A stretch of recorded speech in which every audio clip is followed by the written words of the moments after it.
જૂનાગઢના માંગરોળની અંદર માવઠાને કારણે ખેડૂતોને ભારે નુકસાન પહોંચ્યું છે અને આ વરસાદે ખેતરોની અંદર પાકને મોટું નુકસાન પહોંચાડ્યું છે, જેના કારણે ખેડૂતોની વ્યાજે લીધેલા પૈસા પર કરેલું વાવેતર પણ સંપૂર્ણપણે નિષ્ફળ ગયું છે। આ પરિસ્થિતિને પગલે ખેડૂતો દેવામાં ડૂબી ગયા છે અને તેમણે સરકાર પાસે વળતરની માંગ કરી છે।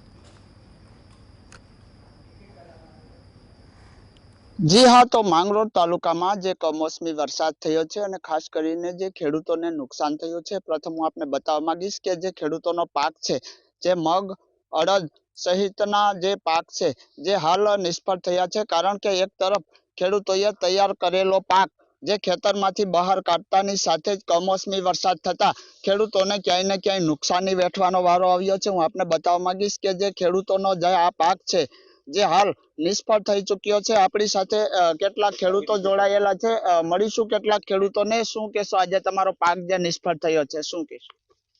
અત્યારે અમારો પાક હાવ નિષ્ફળ થઈ ગયો। વીઘે 10 થી 15 કિલો મણ ઉતરે એમ હતા, તો એ અટાણે કઈ હાથ આવે એમ નથી। ઢોરનો સારોય નથી આવે। અમારે ઢોરને કેમ નભાવવા, અમારે કેમ નભવું? વ્યાજે પૈસા લઈ અમે વાવ્યા હતા।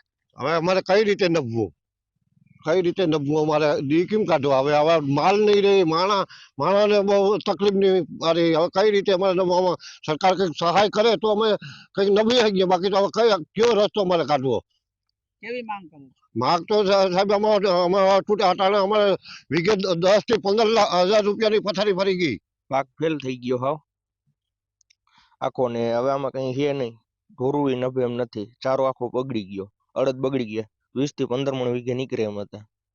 હવે સરકાર આમાં કઈક સહાય કરે તો ફાયદો થાય। ખાસ કરીને જે કેટલો ખર્ચો કરીને આ પાક વાવવામાં? આમાં 15 થી 10 થી 12 હજાર રૂપિયાનો વીઘે ખર્ચો કર્યો, નેદામણ, દવા, આ તે બધું।